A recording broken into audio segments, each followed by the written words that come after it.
Buenas tardes, excelentísimo señor vicerrector, ilustrísima señora decana, académicos, académicas, señores y señores.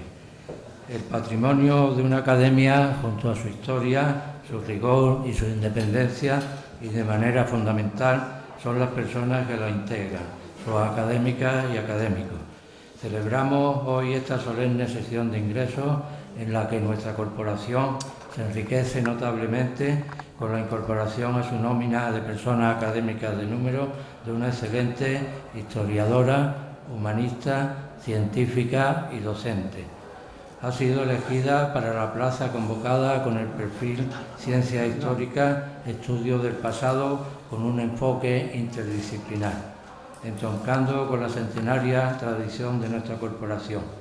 La profesora Martínez Maza tiene una reconocida, innovadora y prestigiosa trayectoria profesional, apreciada desde instancias nacionales e internacionales, destacando en la historia el análisis del papel de las mujeres en el conocimiento y la sociedad y en la transversalidad del conocimiento, fomentando la relación ciencia-humanidades, y magnífico ejemplo de su colaboración con nuestra corporación, que hoy se honra y enriquece con su ingreso.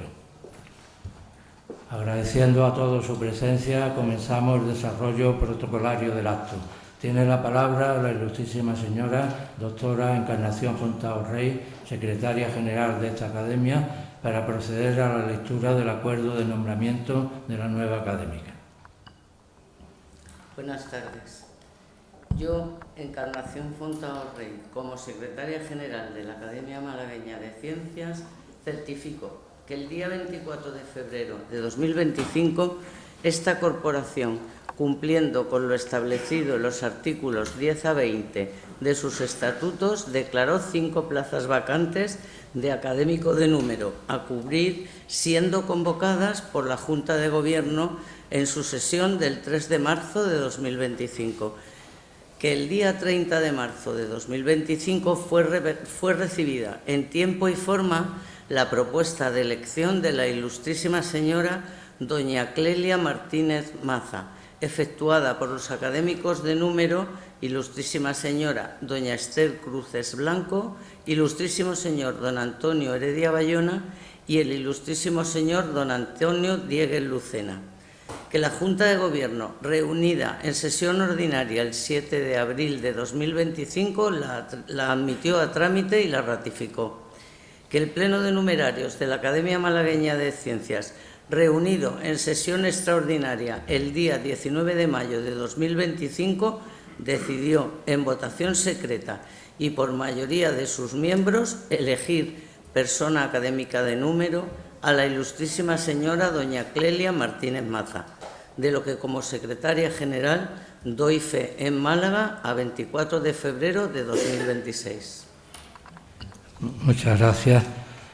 Ruego a los proponentes, los académicos de número, profesor Antonio Diegues Lucena y Antonio Heredia Bayona, inviten a incorporarse a la sección a la académica electa.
Tiene la palabra la ilustrísima señora doña Clelia Martínez Maza para pronunciar su discurso de ingreso en la Academia titulado El legado científico y filosófico de la Escuela de Alejandría.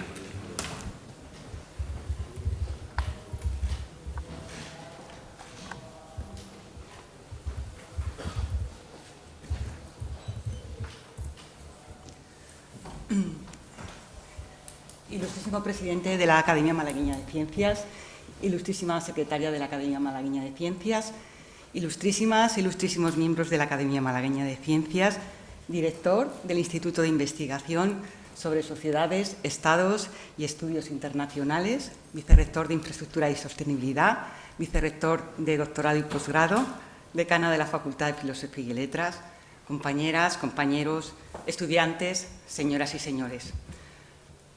Ingresar en esta academia no es solo un gran honor que acepto enormemente agradecida, sino también una responsabilidad que trasciende el mero gesto ceremonial. Supone incorporarse a una institución cuya razón de ser no es únicamente la producción de conocimiento nuevo, sino de manera no menos decisiva su custodia, transmisión crítica y proyección hacia el futuro. Las academias nacieron precisamente para garantizar la continuidad del saber, para preservar tradiciones intelectuales y para ofrecer un espacio de reflexión serena en el que distintas disciplinas pudieran dialogar sin someterse a la urgencia de la novedad científica inmediata. Desde esta perspectiva, el argumento de mi discurso de ingreso no es una elección erudita ni retrospectiva, sino profundamente actual. La Alejandría del periodo tardoantiguo, el que discurre desde el siglo IV, con la declaración del cristianismo como religión primero tolerada y luego oficial del Imperio Romano hasta comienzos del siglo VII, cuando la ciudad es tomada por los árabes, esa Alejandría encarna un modelo de cultura basado en la transmisión, el comentario, la enseñanza y la integración de saberes. Lejos de ser un centro dedicado exclusivamente a la innovación, la Escuela de Alejandría tardoantigua fue, ante todo, un espacio de conservación activa del conocimiento, de reelaboración crítica de la tradición y de formación de generaciones enteras de intelectuales que supieron mantener vivo el patrimonio científico y filosófico gestado en los siglos anteriores. Este rasgo resulta especialmente significativo en un contexto como el nuestro, en el que con frecuencia se identifica el valor científico únicamente con la creación ex novo. Sin embargo, la historia de la ciencia y del pensamiento muestra con claridad que no hay avance sin transmisión ni innovación sin reflexión intelectual. Editar, comentar, enseñar, seleccionar y adaptar el saber heredado son tareas científicas de primer orden. Ahora también incluiríamos como uno de nuestros objetivos la divulgación. Los filósofos y científicos alejandrinos como Hipatia, Teón, Amonio o Juan Filópono, entre otros, no fueron grandes creadores, pero tampoco actuaron como meros copistas, sino, como veremos en el caso de una de sus grandes protagonistas, Hipatia, fueron agentes esenciales de la supervivencia y la transformación de la ciencia. Gracias a ellos, textos fundamentales de matemáticas, astronomía, medicina y filosofía llegaron hasta nosotros y pudieron convertirse siglos más tarde en punto de partida de nuevos desarrollos. Alejandría ofrece además un modelo ejemplar de interdisciplinariedad, un concepto que hoy reivindicamos como si fuera una conquista reciente. En la escuela alejandrina, filosofía, astronomía, matemáticas, medicina, lógica y mecánica no constituían compartimentos estancos, sino dimensiones interdependientes de una misma actividad intelectual. La ciencia no se concebía desligada de la reflexión filosófica, ni la filosofía podía prescindir del rigor matemático o del conocimiento del cosmos. Esta articulación de saberes permitió crear un lenguaje común que hizo posible el diálogo entre tradiciones culturales y religiosas distintas, particularmente en este periodo caracterizado por profundas transformaciones políticas, sociales y, como todos sabemos, fundamentalmente religiosas. En este sentido, la Escuela de Alejandría es también un observatorio privilegiado para comprender cómo las humanidades y las ciencias experimentales no solo no se oponen, sino que se sostienen mutuamente. El estudio de los textos, la filología, la historia del pensamiento o la exégesis filosófica fueron prácticas rigurosas, sistematizadas y sometidas a métodos precisos. Defender que las humanidades son ciencia no es una consigna contemporánea, sino una constatación histórica. En Alejandría, la investigación de estos saberes no experimentales Se desarrolló mediante métodos reglados de argumentación y demostración que permitían cimentar las bases del conocimiento, someterlo a examen crítico y transmitirlo de manera ordenada. En definitiva, con métodos que siguen siendo reconocibles hoy en día como científicos.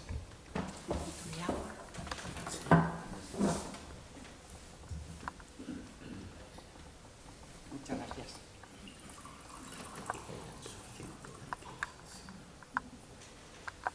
Muchas gracias, profesor Galán.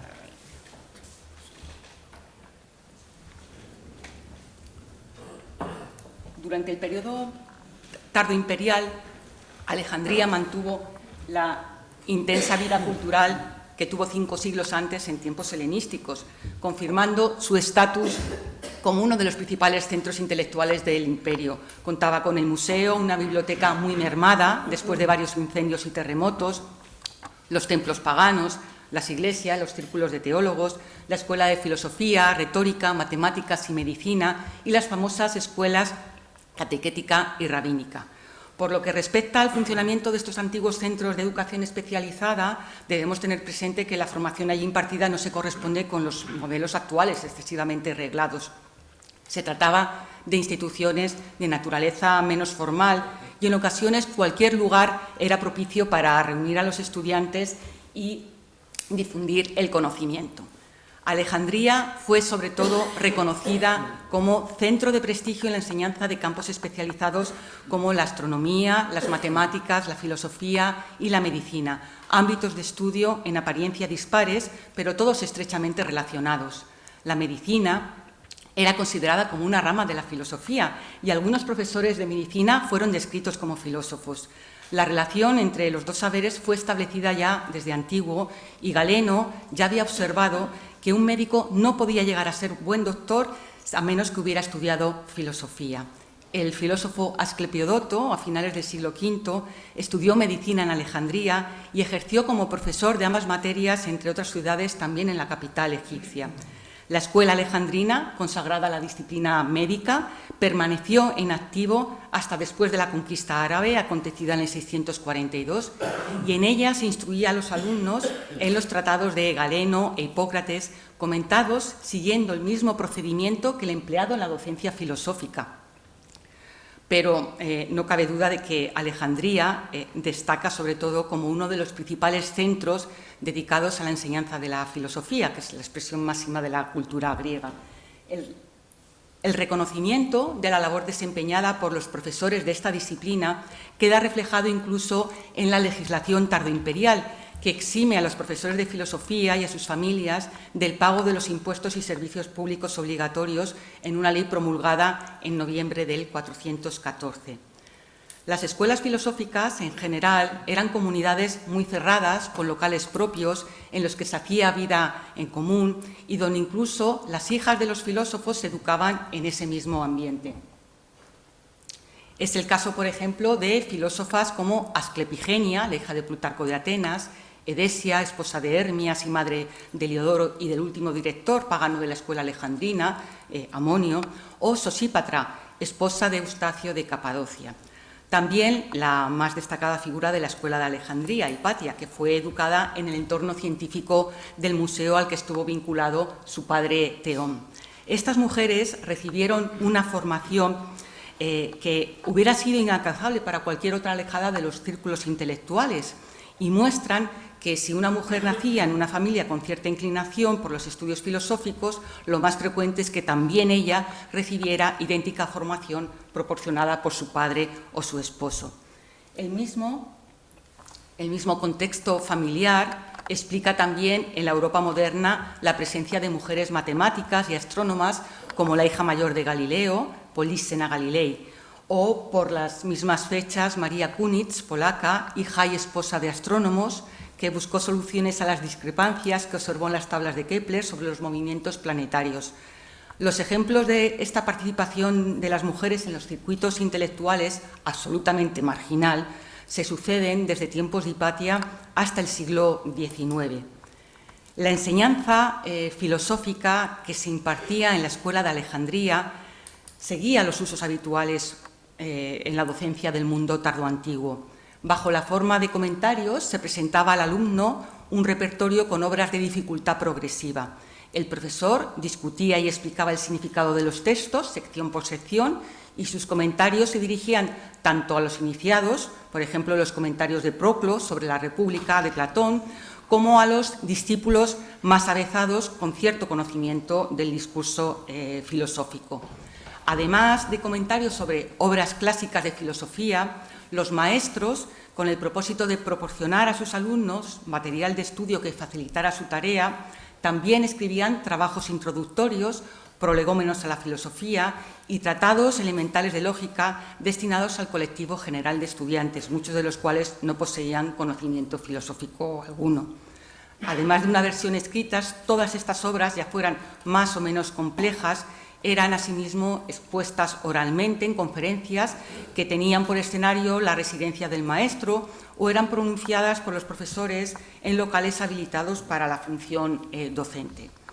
Al igual que veremos en el ámbito de la astronomía y las matemáticas, los filósofos alejandrinos fueron excelentes profesores, comentaristas e investigadores, además con intereses intelectuales muy amplios, pero no hicieron contribuciones significativas al desarrollo de la filosofía.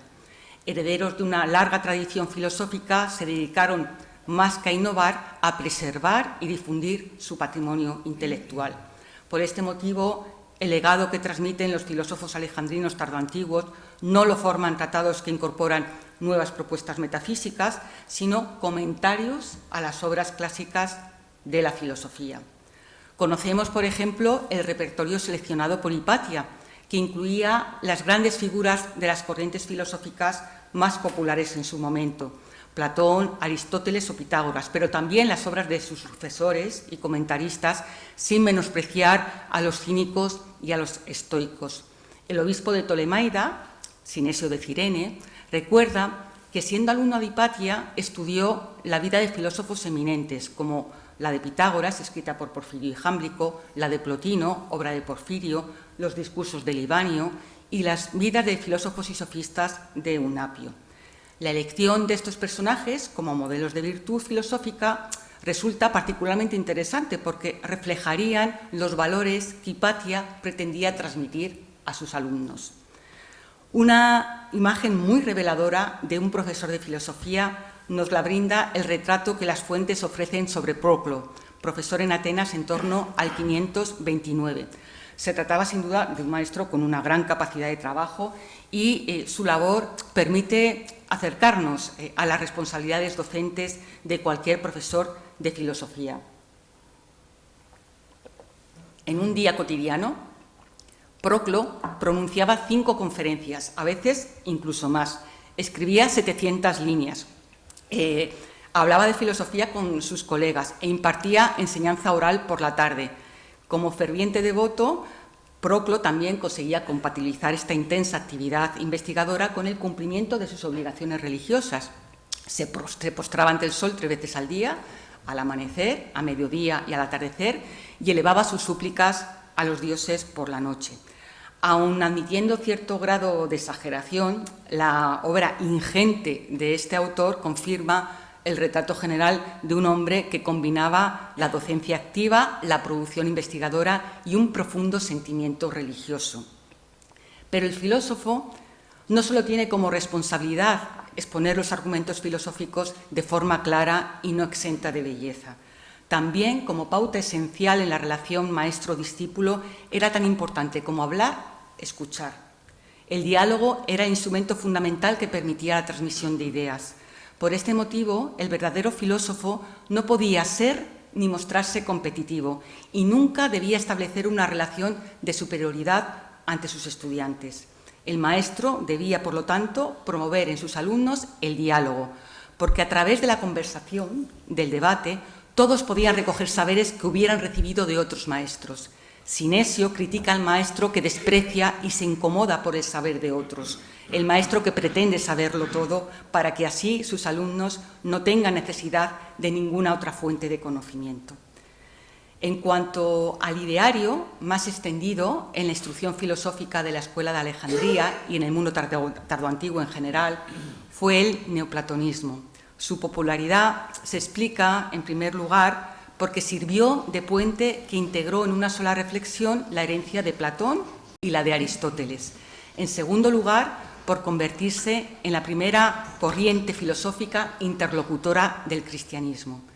Según este movimiento, el neoplatonismo, el propósito último de la reflexión filosófica era contemplar el uno, la causa original de las cosas temporales, el ser supremo que no puede ser conocido de manera directa por el hombre, y ese uno podía identificarse con el Dios cristiano. En el ámbito de lo moral, este platonismo nuevo se distancia del resto de las escuelas helenísticas que consideraban que lo recto y lo bueno era seguir a la naturaleza. Ahora es seguir a Dios. Con tales principios filosóficos, la tradición neoplatónica gozó de una gran aceptación entre las élites cristianas que descubrieron en esta doctrina el modelo de vida más adecuado que la herencia cultural pagana podía ofrecerles. De hecho, la estructura y el método didáctico resultaron escasamente afectados por la cristianización de la sociedad. Es más, la Iglesia no pretendió fundar escuelas propias que se opusieran a las existentes. Nunca siguió el ejemplo de las comunidades judías que sí que tenían sus propias escuelas. Los fieles cristianos recibían educación integrados en las estructuras académicas que la ciudad ponía a disposición de todo el colectivo ciudadano con independencia de su adscripción religiosa. Por supuesto, la aproximación a los textos paganos se hacía con discreción y se afrontaba desde una perspectiva bien distinta, distinguiendo la forma del contenido, ofreciendo interpretaciones alegóricas a los pasajes más comprometidos y añadiendo lecturas propiamente cristianas. Pero la educación específicamente religiosa se efectuaba en el estricto ámbito familiar o en el seno de la Iglesia.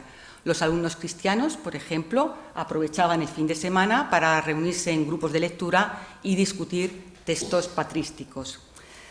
Es innegable que la adaptación provocó cierto conflicto en el ámbito ideológico, puesto que el propósito último del ejercicio filosófico es reflexionar sobre la creación del universo, la relación entre lo humano y lo divino, los fundamentos de la conducta moral, cuestiones que también estaban siendo tratadas al mismo tiempo por el pensamiento cristiano. Un filósofo cristiano que reflexionaba y discutía sobre la metafísica de Aristóteles y el Timeo de Platón se encontraba en la tesitura de decidir su postura sobre la eternidad del mundo o sobre la relación entre el Dios creador, el intelecto y el uno. El pensamiento del obispo Sinesio de Cirene ofrece un testimonio fundamental sobre esta fase de adaptación y sobre las dudas que albergaba un intelectual cristiano tras someter las verdades de la fe a la reflexión filosófica. ¿Era imprescindible optar entre filosofía y cristianismo?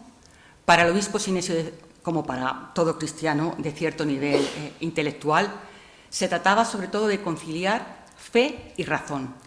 Los neoplatónicos cristianos alejandrinos se sentían preparados para aceptar el desafío y tomaron prestado del neoplatonismo pagano argumentos o conceptos que podían mostrarse útiles en la reflexión teológica.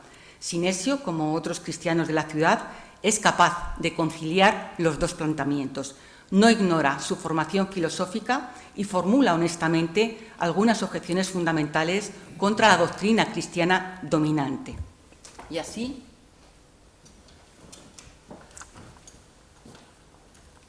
Sinesio afirma: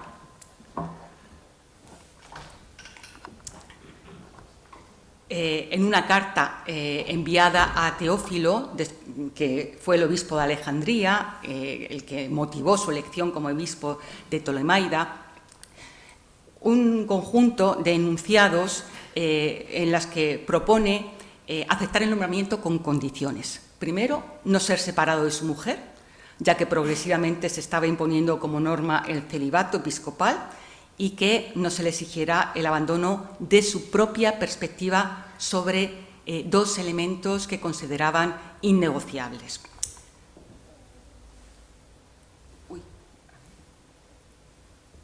Sinesio afirma: nunca sostendré que el origen del alma es posterior al cuerpo. Y es que para un neoplatónico como Sinesio, resultaba difícil aceptar que, tal y como alegaban algunos obispos de Oriente, el alma fue creada después del cuerpo, porque suponía reconocer que la naturaleza espiritual del hombre era, en cierta forma, inferior a su naturaleza corporal. Se trataba de un tópico muy discutido en su época, al que San Agustín dedicó un largo tratado en 4 libros titulado Sobre el alma y su origen, en el que el propio San Agustín se mostraba reacio a comprometerse. Decía que era una dificilísima quaestio. Sinesio continúa declarando en esta carta: no admitiré que al cosmos y a sus partes les espera una destrucción conjunta. Para un neoplatónico formado en principios como la eternidad del mundo, resultaba difícil aceptar una idea como el juicio final cristiano y la destrucción de alguna parte del cosmos. Sinesio adopta, en definitiva, una postura discreta, pero reconoce que la obligación de un obispo es enseñar la doctrina oficialmente reconocida por la Iglesia con independencia de sus opiniones. Acepta entonces el compromiso de ser filósofo en privado y adaptarse en público a los usos de los fieles para difundir la ortodoxia. Las reflexiones planteadas por Cristiano como Sinesio, formados en la tradición neoplatónica, reflejan hasta qué punto se acomodan en Alejandría neoplatonismo y cristianismo. En efecto, paganos y cristianos compartían en Alejandría una herencia cultural común y los filósofos de una u otra filiación religiosa coexisten pacíficamente en el seno de la escuela neoplatónica. Hipatia tuvo discípulos cristianos, no solo Sinesio. Conocemos a cristianos como Atanasio, Gayo, Teodosio y Teotecno. Algunos de ellos llegaron a ser miembros de las altas esferas de la administración imperial en Constantinopla. También encontramos profesores de filosofía cristianos, ya en el siglo IV, como Azzonio, seguidos por un gran número de estudiantes. Con posterioridad a la muerte de Hipatia, acaecida en el 415, paganos como Hierocles tuvieron alumnos cristianos. Y a mediados del siglo VI, el pagano Amonio tuvo como discípulo, por ejemplo, a Eneas de Gaza, que es el más destacado representante del neoplatonismo cristianizado. Elías, David y Esteban fueron filósofos cristianos educados en los principios neoplatónicos. Juan Filópono, el segundo de la Academia en el 529, fue cristiano monofisita y se encargó de la edición de las lecciones del director en este momento tan tardío, el pagano Amonio, quien a su vez llegó a un acuerdo con el obispo de la ciudad para asegurar la presencia en sus cursos de estudiantes cristianos, así como las subvenciones oportunas. Es verdad que la supervivencia de la escuela en fechas tan tardías como el siglo VI exigió una revisión del contenido de las enseñanzas y el abandono de todo lo que era cuestionable u ofensivo para los cristianos. Pero, en definitiva, la conciliación de la doctrina neoplatónica y los principios cristianos encontró en Alejandría un escenario magnífico por la propia diversidad religiosa de los miembros de los círculos intelectuales, de los profesores y estudiantes, que facilitaba el intercambio y la integración de nuevas perspectivas.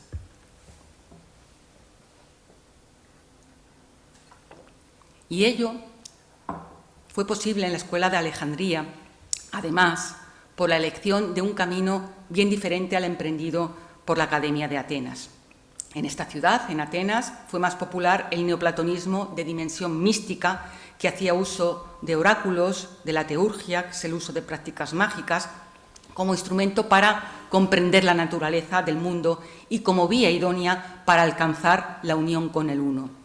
El empeño de algunos neoplatónicos atenienses, como el propio Proclo, por cumplir con sus prácticas religiosas, que eran politeístas, explica la agonía de la Academia hasta que en el 529 Justiniano decretara su cierre, mientras continuaba activa y con una incesante producción científica su homóloga en Alejandría, dirigida contemporáneamente por el ya mencionado Amonio, que era pagano y que tenía, como ya he dicho, a su más estrecho colaborador, el cristiano militante, el monofisita Juan Filópono. La Escuela de Alejandría mostraba así la flexibilidad necesaria para acoger distintas sensibilidades religiosas y ofrecer un marco de reflexión filosófica dúctil. Y es que en Alejandría los neoplatónicos optaron por no practicar estos ritos cargados en exceso de contenido religioso. Incluso algunos filósofos de esta corriente, como Hipatia, mostraron un gran rechazo hacia ellos. En la ciudad, el neoplatonismo desarrolló esencialmente una faceta no religiosa, sino científica. La lógica y la ciencia eran campos que ofrecían una mayor neutralidad y en los que paganismo y cristianismo podían convivir. La neutralidad imperante en este círculo filosófico hacía además innecesario definir la filiación religiosa de sus estudiantes. Como vía de conocimiento, entonces, para lograr ese ascenso del alma hacia la divinidad, para unirse con el uno, la escuela preparaba a sus estudiantes en mecánica, matemáticas y, sobre todo, astronomía. De hecho, durante los siglos IV y V, la astronomía se consideraba como la más científica de las iniciativas filosóficas. En efecto, Platón ya recogía la astronomía, junto a la aritmética y la geometría, como una de las disciplinas que permiten el conocimiento filosófico, porque el conocimiento de los astros permitía al hombre conducir su vida con unas reglas de acción. Incluso las instrucciones que recoge Sinesio para construir un astrolabio poseen un objetivo filosófico, porque con el aparato, que en realidad más que un astrolabio, por las instrucciones parece ser una esfera armilar, podría forzar los ojos para mirar por encima de las apariencias. Este contexto filosófico permite comprender el interés de los filósofos alejandrinos por estas ramas de la ciencia, pero Hipatia no es la única intelectual que aúna la enseñanza de filosofía y ciencia. Su vocación científica queda plenamente justificada, además, por la inclinación de su padre por la astronomía, pero conocemos a otros filósofos alejandrinos que también impartieron lecciones de astronomía, como Olimpio o Eutoquio. Al igual que sucede en el campo de la enseñanza propiamente filosófica, los profesores alejandrinos mostraron su competencia científica no como grandes creadores, sino como excelentes transmisores de la producción científica alejandrina de siglos anteriores. Teón e Hipatia no se dedicaron a la creación de nuevo conocimiento, sino que fueron magníficos comentaristas y editores. Ambos editaron, preservaron y enseñaron los trabajos de los grandes matemáticos, y esta aportación resultó especialmente valiosa, sobre todo en el ámbito de la enseñanza. En efecto, la docencia fue el propósito fundamental de estos comentarios, que abundan en el circuito intelectual de este periodo. En ellos no solo se presenta la edición de una obra antigua con el sentido crítico que esta tarea tiene en la actualidad, más bien se trata de textos que no se mantienen fieles a los manuscritos originales, sino que se presentan a modo de versión simplificada para uso de los estudiantes. Textos que se expurgan y en los que se incorporan comentarios, pero que son sobre todo textos actualizados en los que añaden contribuciones propias y diferenciadas del original. Por este motivo se reconocía la autoridad científica de quien los escribía, aunque a esta labor se le otorgaba un prestigio menor que reconocido a la pura creación matemática. Este predominio de los comentarios en las matemáticas alejandrinas de los siglos IV y V frente a la creación característica del helenismo tardío, del siglo I después de Cristo sobre todo, resulta del todo comprensible dado el ambiente científico de la ciudad en este periodo. Ptolomeo no tuvo un sucesor digno de su talla en el mundo tardoantiguo y la escuela alejandrina se limita a comentar su obra. La decadencia del museo, la destrucción de las bibliotecas, permite comprender que la prioridad máxima del momento fuera la conservación del conocimiento y que la investigación quedara relegada a un segundo plano. De hecho, las reflexiones ofrecidas por comentaristas tardoantiguos como Teón e Hipatia, además de mostrar la sobrada competencia científica de estos autores, permitieron el uso continuado de unos textos que de otro modo se habrían perdido irremediablemente. Sus trabajos permitieron la transmisión del saber de siglos anteriores hasta nuestros días. Por ejemplo, entre los comentarios por los que Teón adquirió cierto conocimiento,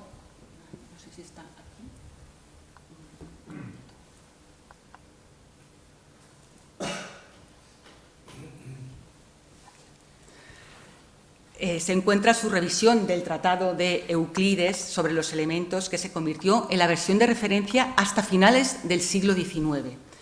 Hipatia mostró también una gran preocupación por ofrecer a sus alumnos textos accesibles que les permitieran profundizar en el conocimiento de los grandes matemáticos. Conocemos estos comentarios, la existencia de estos comentarios, gracias a que se conservó noticia de los títulos en la Suda, que es un diccionario enciclopédico del siglo X. Pero incluso en estos trabajos considerados como secundarios, Hipatia demuestra que fue una matemática excepcional, porque mejoró las teorías originales. Este es el caso, por ejemplo, de su comentario a la aritmética de Diofanto, que hay que recordar que incluso hoy en día a este autor se le considera como uno de los matemáticos más difíciles de la antigüedad. Una segunda obra que se atribuye a sí mismo a Hipatia es el Comentario a las cónicas de Apolonio. Hipatia presenta una versión accesible en el que recoge todo el conocimiento que se tendrá sobre las cónicas hasta el siglo XVII, cuando volverán a ser objeto de estudio científico, porque la descripción de las órbitas podía entenderse así mejor. De hecho, Kepler recuperó estas figuras para explicar el movimiento de los planetas. Y otro famoso astrónomo del siglo XVII, el británico Edmund Halley, conocido porque se le dio su nombre a un cometa, coleccionó las versiones latinas y árabes de este trabajo e intentó identificar los comentarios de Hipatia, sin éxito alguno. Aunque no lo logró, al menos demuestra con su interés el prestigio que a comienzos de la astronomía moderna alcanzó la geometría desarrollada por los matemáticos de la Alejandría tardoantigua. El tercer trabajo, y el único en el que se reconoce con absoluta seguridad la intervención directa de Hipatia, es el comentario a la sintaxis matemática de Ptolomeo. La obra fue traducida al árabe con el nombre de Almagesto, el gran libro, y es el tratado matemático y astronómico más importante hasta los trabajos de Copérnico en el siglo XVI, y en él se recogen los conocimientos matemáticos y astronómicos del mundo griego sistematizados por su autor, Ptolomeo. El padre Hipatia, Teón, fue el responsable de la edición completa del comentario, y se supone que, dada la magnitud de la tarea, decidió repartir el trabajo entre sus colaboradores. Es él el que nos informa en la introducción de que el comentario y la edición del tercer libro fue responsabilidad directa, dice, de mi hija Hipatia. En esa responsabilidad, Hipatia se reveló como una gran científica porque hizo compatible una versión accesible para los alumnos, que simplificaba el texto del autor griego, con una edición crítica que actualizaba y mejoraba las tablas de Ptolomeo. Hay que recordar que hasta Copérnico se trabajaba a partir de una visión geocéntrica del universo.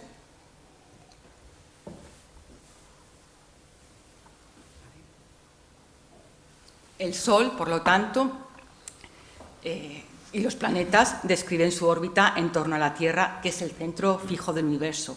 Ptolomeo estableció como punto de partida de la órbita solar el año trópico, el tiempo que tarda el Sol en volver al mismo equinoccio, 365 días y un cuarto de día, lo que causaba un gran desfase en el calendario. Aquí Hipatia ajusta mucho más las tablas y propone como mucho más preciso el empleo del año sidéreo, el periodo que tarda el Sol en pasar por una estrella fija, un periodo que tendría una mayor duración que el año trópico. Y la estrella que elige Hipatia para establecer el cálculo fue la estrella Sirio, a la que los griegos también llaman el perro o Sotis, que identificaban con una diosa egipcia, ¿no? La diosa Sotpet. Así, Hipatia establece como nueva pauta el año sótico, 365 días, 6 horas y varios minutos. La elección de Sirio, de Sotis, no es casual y se explica por la importancia de este astro en Egipto. Se trata de una estrella muy brillante, pero sin embargo, por su proximidad al Sol, no se puede ver gran parte del año, salvo en el ortoelíaco de Sirio, un momento que coincide con el comienzo de la crecida del Nilo y servía para regular el calendario religioso de Egipto. Tras Hipatia, habrá que esperar 1200 años para encontrar a otra mujer que realizara aportaciones tan destacadas como la suya, la ya mencionada María Kunitz, que intentó corregir las tablas de Kepler. En definitiva, la Escuela de Alejandría fue un espacio de convivencia intelectual en el que paganos y cristianos compartieron aulas, métodos y referentes culturales. Esta coexistencia no estuvo exenta de tensiones, pero dio lugar a una experiencia singular, la construcción de un saber común capaz de integrar herencias distintas sin anularlas. La capacidad de adaptación de la escuela alejandrina, su neutralidad metodológica y su apuesta por el rigor científico explican su pervivencia incluso en contextos ideológicamente adversos. Y termino. Evocar hoy el legado de la Escuela de Alejandría en el seno de esta academia supone reivindicar un modo de entender el conocimiento que sigue estando plenamente vigente. Un saber que se transmite, se comenta, se enseña y se comparte. Un saber interdisciplinar, crítico y abierto. Un saber en el que las humanidades y las ciencias forman parte de una misma tradición intelectual. En un tiempo marcado por la fragmentación del saber y por los discursos inmediatos, la Academia Malagueña de Ciencias encarna ese espacio de continuidad, reflexión y responsabilidad intelectual, donde la ciencia en todas sus formas, incluidas las humanidades, se concibe como un bien común que debe ser transmitido con rigor y vocación de servicio. Es desde estos valores compartidos desde donde este legado alejandrino que he traído hoy aquí encuentra su sentido pleno, no como una mera evocación del pasado, sino como reafirmación de la función que nuestra academia ha de desempeñar en la vida científica y cultural de nuestro presente. Gracias.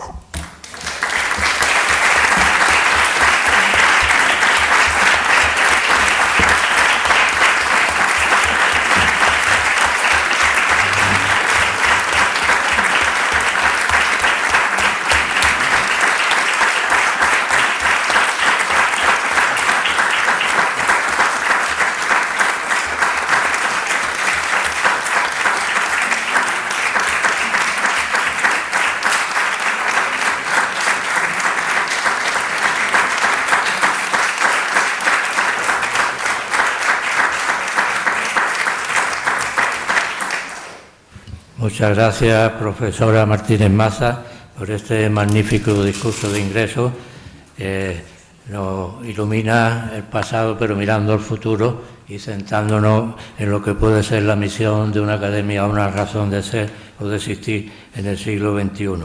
Una vez cumplido todo lo que marcan los estatutos, procedemos, en nombre de todas las personas que integran la academia, a entregarle los dos símbolos que configuran su condición de académica, como son el diploma y la medalla. Les ruego que se acerquen.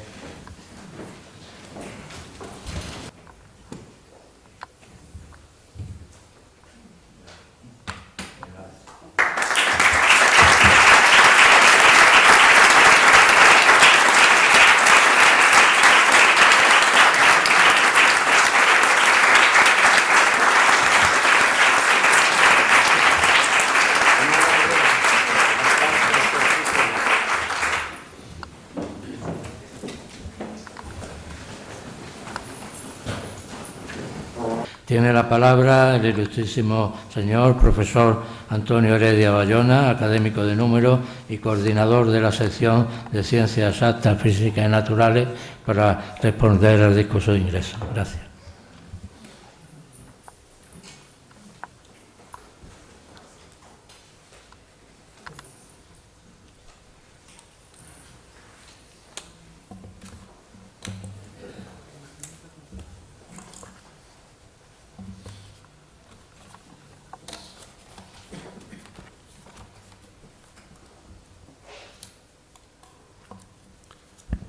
Ilustrísimo señor presidente de la Academia Malagueña de Ciencias, ilustrísima secretaria de la Academia Malagueña de Ciencias, profesor Ángel Galán, ilustrísimos miembros de la Academia Malagueña de Ciencias, vicerrector de Infraestructura y Sostenibilidad, vicerrector de doctorado y posgrado, decana de la Facultad de Filosofía y Letras, señoras y señores.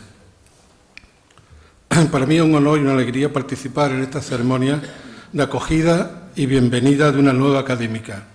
Los ritos, como indiqué hace más de 3 años en el acto de mi ingreso en la Academia Malagueña de Ciencias, son acciones simbólicas que transmiten y representan aquellos valores y objetivos que mantienen cohesionados a una comunidad.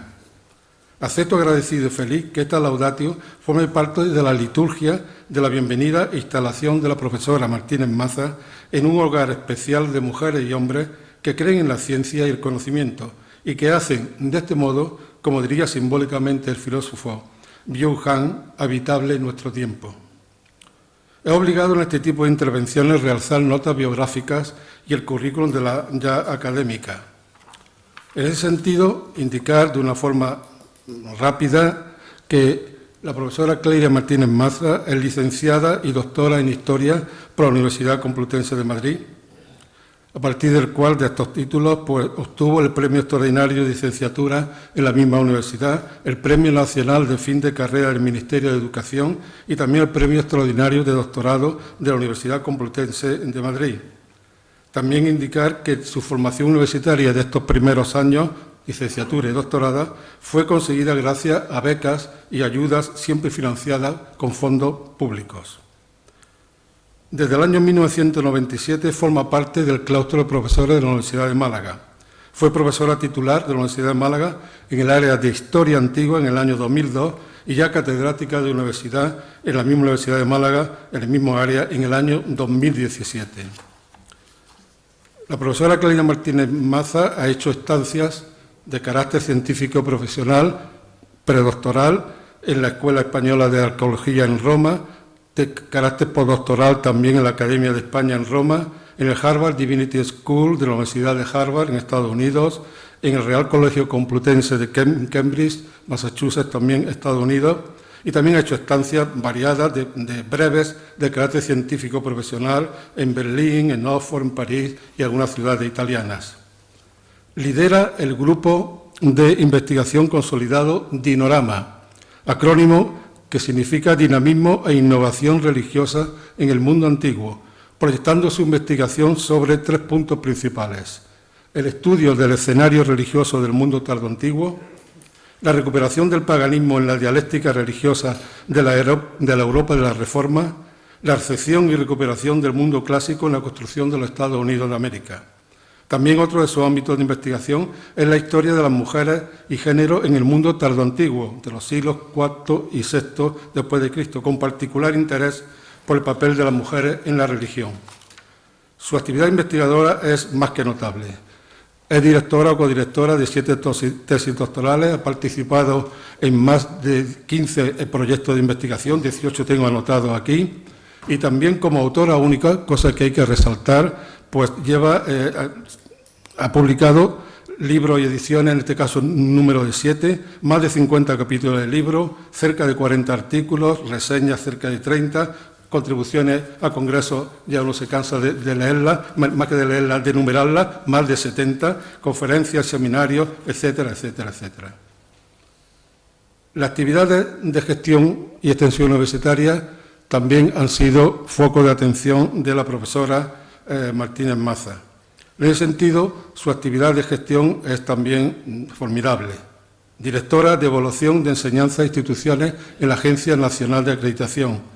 Directora de Evaluación de Profesorado también en la misma Agencia Nacional de Investigación. Evaluadora externa de la Fundación Española de Ciencia y Tecnología, la FECIT. Experta de la Comisión de Historia de la NEP. Experta de la Comisión de Estudio del Pasado en la Agencia Española de Investigación. Es gestora actualmente del área de Historia Antigua de la Agencia Española de Investigación. Es miembro del Instituto de Investigación sobre Sociedades, Estados y Estudios Internacionales. Miembro de la Academia Andaluza de la Historia. Miembro del Instituto de Historiografía Julio Caro Baroja. coordinadora de cursos y programas de doctorado en la UMA. Participó durante muchísimos años, y me consta que es muy querido por ella, en el aula de mayores de la Universidad de Málaga, desde el año 2002. También ha sido secretaria de su departamento en la Facultad de Filosofía y Letras, vicedecana de posgrado e investigación en su facultad y también vicerrectora adjunta de calidad y acreditación de títulos en la Universidad de Málaga. Dicho todo esto, no hay la menor duda que, recordando el discurso de la profesora Martínez Maza, este no habría sido posible ser generado, y permítanme una broma fácil, por ninguna inteligencia artificial ni por ninguna persona que no hubiese desarrollado como intensa experiencia vital, personal y académica el currículum que he tratado de resumir. Personalmente conozco a la profesora Martínez Maza desde hace algo más de 10 años. Como ya indiqué en mi discurso de celebración del 50 aniversario de mi facultad, la Facultad de Ciencias, en mi actividad diaria procuro tener siempre presentes a docentes e investigadores concretos. Les aseguro que son muy pocos, cuyo ejemplo supone para mi trabajo diario, incluso en estos últimos años de mi actividad profesional, un incentivo extra de admiración, valoración y agradecimiento profundos. Son personas que no olvidan llamar maestro o maestra a quienes le enseñaron y precedieron. Personas que evitan los perversos y empalagosos círculos de egos que tanto proliferan en estos tiempos y que muestran y demuestran cada día con su ejemplaridad silente que la verdadera calidad huye de la cantidad, de la sobreactuación y de lo uniforme. En suma, personas que han aprendido a mirar en lo profundo para dar valor a las cosas, como dice un bello verso de Paul Celan. Personas portadoras, como diría el imperativo kantiano, de una fuente de valores diversos a los que deberíamos referirnos cuando nos atrevamos a pronunciar la palabra excelencia, palabra muy manoseada y mal utilizada en nuestro tiempo actual. La profesora Clelia Martínez Maza es una dicha persona a la que hago alusión. En un primer análisis, la nueva académica viene a revalorizar y equilibrar el número de académicos y académicas con formación humanística en nuestra Academia Malagueña de Ciencias. Esto que acabo de decir, esta frase, en la que la gran mayoría de académicos estarían de acuerdo o estaríamos de acuerdo, creo que no deberíamos volver a formularla en ese sentido. Como ella misma ha indicado, esa supuesta división entre ciencia y humanidades debería estar ya superada, especialmente en estos ámbitos. En un artículo suyo, reflexionando sobre qué características tenía su trabajo de investigación, indicaba dos cualidades que han de tener: complejidad y sencillez.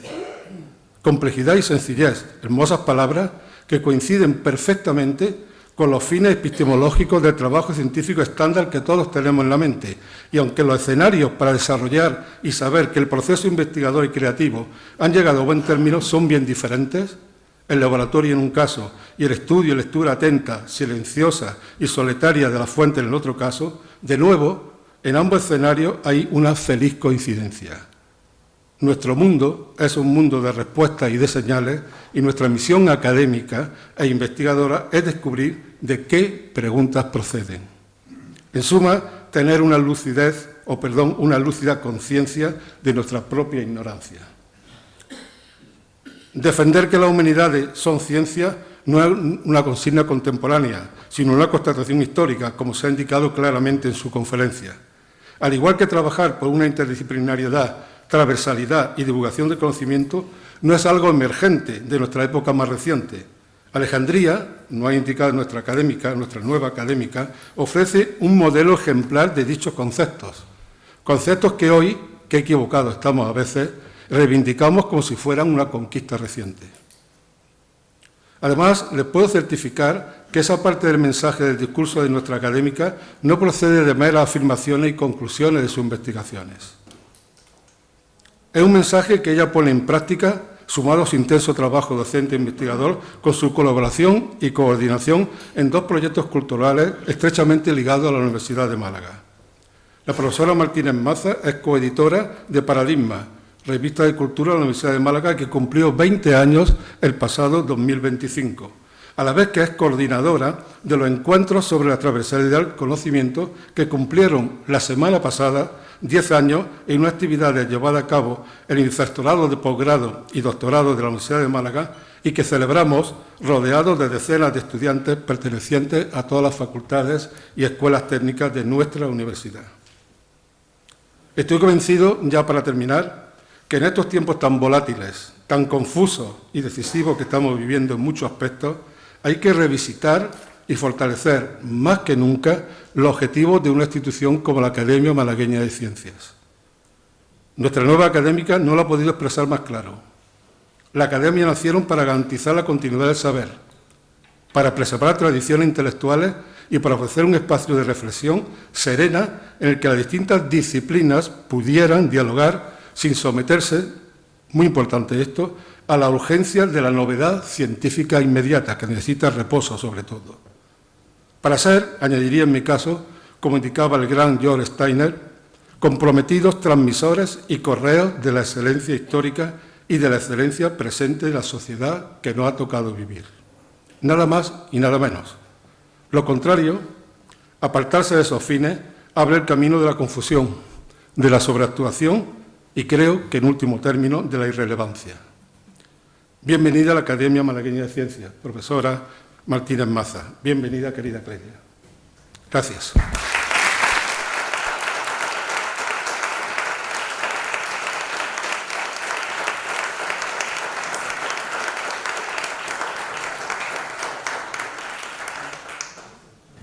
Muchas gracias al profesor Antonio Heredia Bayona por este interesante y magnífico también discurso o laudacio. Antes de ir finalizando, quiero dedicar un pequeño capítulo de agradecimiento. Estamos orgullosos y felices de reunirnos hoy en esta sesión académica solemne en la Universidad de Málaga. Expresar una vez más nuestro agradecimiento a la Universidad de Málaga, al rector, al vicerrector que lo representa, al equipo de gobierno, a la decana. Tenemos que recordar que desde hace 52 años, o 53, es la institución que más ha hecho por la transformación de Málaga y de la provincia, lo que más ha aportado a mejorar la calidad de vida de sus ciudadanos y ciudadanas y al progreso. Hay tiempos, o vivimos tiempos, en los cuales la sociedad civil, las instituciones, tenemos que reivindicar y apoyar el papel imprescindible para la justicia social de la universidad pública y reclamar a nuestras autoridades que le presten, por lo menos, lo que es justo de apoyo económico y de otros tipos. Tenemos hoy la suerte de que nos acompañe en la mesa el profesor Ángel Galán Sánchez, catedrático de Historia Medieval de la Universidad de Málaga y director del Instituto sobre Sociedades, Estado y Estudios Internacionales. Yo le voy a pedir que por favor nos dirija unas palabras de saludo y de felicitación a la nueva académica. Muchísimas gracias, ilustrísimo presidente de la Academia, ilustrísimos académicos, queridos vicerrectores, querida decana, querido profesor Álvarez Esquerra, porque el magisterio también debe estar reconocido, queridos colegas y queridos amigos. Para mí es un verdadero honor que Clelia Martínez Maza me pidiera primero que le dirigiera unas palabras en este acto y luego que la Junta Directiva y su presidente aceptaran de manera tan amable. Las academias nacen en un momento particularmente intenso de eso que Paolo Rossi llamó el nacimiento del pensamiento científico contemporáneo, ¿no? Y por tanto merecen todos mis respetos, así que si tuviera otra edad me ruborizaría, pero con mis años ya esto es algo más difícil. Si yo tuviera que sintetizar lo que le he oído decir a Clelia Martínez Maza, lo haría solo con dos frases. Tienen ustedes mucha suerte porque han adquirido a una académica magnífica y largo plazo. Y esta es la tarea del historiador. Fíjense, yo no voy a entrar en una laudatio tan detallada como la del profesor Heredia, con el que comparto amistad y claustro desde hace mucho tiempo, pero si para algo soy bueno es para detectar la vocación, el trabajo y la inteligencia. Y cuando la profesora Martínez Maza llegó aquí, yo la conozco desde que arribó desde Madrid con un doctorado recién terminado, ¿no? Hacía un año y algo así. La profesora Martínez Maza ha tenido la capacidad de poner las tres cosas a la vez. Esto, si se lo permiten a un viejo historiador, no es tan frecuente, ¿eh? Las tres cosas a la vez durante todo el tiempo, ininterrumpidamente, al servicio de esta empresa, de este servicio público que es la universidad, ¿no? Esta sería la primera de las notas personales, ¿no? La segunda la acaban ustedes de oír, que es la amplitud de miras. Yo tengo la sensación que a veces, no solo los políticos, sino a veces mis colegas de claustro, se olvidan que las sociedades humanas tienen un tiempo muy corto, si lo pensamos en términos de creación del universo, pero efectos muy largos, si lo pensamos en términos de decisiones individuales o colectivas, tomadas al socaire o al calor del imperativo, de la urgencia, ya sea electoral o de otra naturaleza. Lo que Clelia les ha contado a ustedes es la importancia que tiene el largo plazo. Esta sería la última de mis dos notas personales, porque hay una tercera, también es capaz de ponerlo en marcha. Fíjense, yo llevo leyendo a la profesora Martínez Maza como a todos mis colegas, yo soy todavía el orgulloso director del mejor departamento de humanidad de esta universidad, y yo diría que de otras muchas, ¿eh? Sí, déjenme que lo diga. Sí, ahora que me voy, conviene decirlo. Pero Clelia Martínez Maza tiene dos libros que a mí me parecen sorprendentes, ¿no? Porque conozco cómo se gestaron los encargos y los vivió. Uno que era un esfuerzo de síntesis gigantesco y que tuvo muchísimo éxito, sobre Hipatia de Alejandría, ¿no? Y que ustedes probablemente conozcan.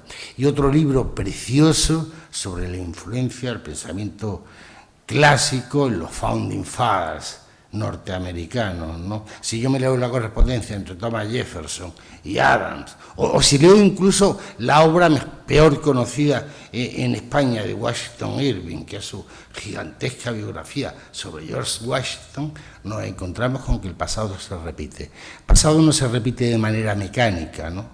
Cada generación se hace las preguntas y reinterpreta, pero necesita la memoria. En realidad, los historiadores lo único que hacemos es racionalizar la memoria.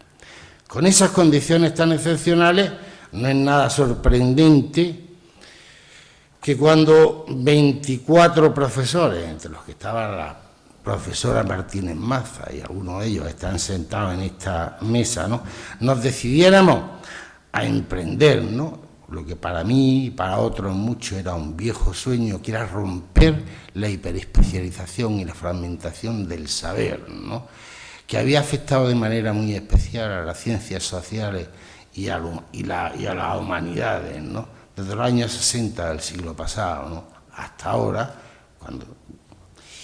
y teniendo en cuenta que todos nuestros saberes son limitados, los míos por lo menos son limitados. Cuando me venga el Nobel de Historia, que no existe, ya veremos cómo pienso, pero mientras tanto les aseguro que todos nuestros saberes son limitados, que esa reconstrucción solo puede ser colectiva, porque el conocimiento es de especie, los saberes son individuales y jerárquicos, pero el conocimiento es de especie.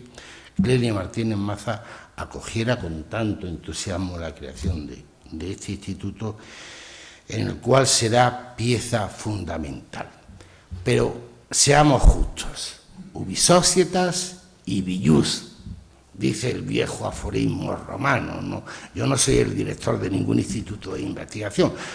Pensando en el cariño con que el Consejo de Dirección ha acogido la idea, ¿no?, y con el entusiasmo con que lo aprobó, encabezado por el rector, me siento moderadamente optimista acerca de cuando se le proponga mi nombramiento, pero a Dios lo que es de Dios y al César lo que es del César. De momento sigo siendo el director del Departamento de Ciencias Históricas en funciones ya, bueno, espero, o al menos estar en funciones, ¿no?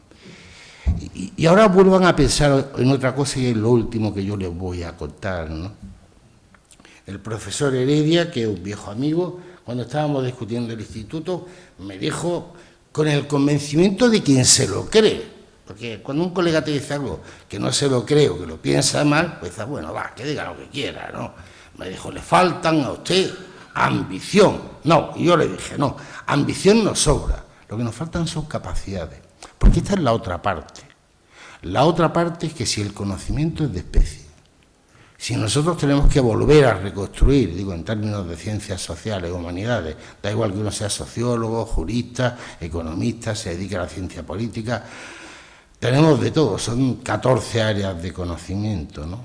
El conocimiento es imprescindible, no es inseparable del conocimiento de la naturaleza. Y si yo pienso como un viejo aficionado a la historia de la ciencia, diría que el punto de inflexión para todos nosotros, eso que se llama el nacimiento del pensamiento científico, pero justo es reconocer que las ciencias de la naturaleza han dado un salto cualitativo mayor que el que hemos dado a los demás en los 2 últimos siglos. Que es decir, no tenemos nada equivalente a la teoría de la relatividad o a la mecánica cuántica, ¿no? Pero además, entre la aparición del Novum Organum de Francis Bacon en 1600, ¿no? Hasta bien entrado, yo diría que hasta el final de la guerra de Corea casi, la obsesión de la especie humana era controlar las leyes de la naturaleza para utilizarlas en su propio beneficio, ¿no? Y ese otro paradigma que se ha roto en buena medida gracias a la labor de nuestros colegas. Así que, profesor Heredia, usted como miembro ilustre de esta academia y al presidente, si uno permite, este instituto ha nacido con la vocación de colaborar, formal e informalmente, de abrirse a otro tipo de perspectiva. Si la academia quiere, solo si quiere, yo le invito formalmente a que discutamos con o sin convenio estas cuestiones que nos son comunes. No me resta sino agradecer la invitación de nuevo y darle la enhorabuena a una de las mejores historiadoras que ha pasado nunca por nuestro departamento, a Clelia Martínez Maza. Querida Clelia, enhorabuena. Muchas gracias.